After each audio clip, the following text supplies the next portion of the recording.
Alright, so I have this DR mower. It's dead. It doesn't want to crank, and whenever you jump it off with a jump starter and you want to turn on the blades, there's not enough voltage to even turn the blades. So checked it with the multimeter, it's not charging. There's no, generator charging the battery. So let's try and see if we can figure it out. First things first, let's look at this. There's a fuse here.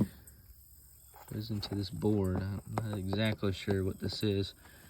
If it's a fuse, it's probably the charging system. So let's take a look at this fuse.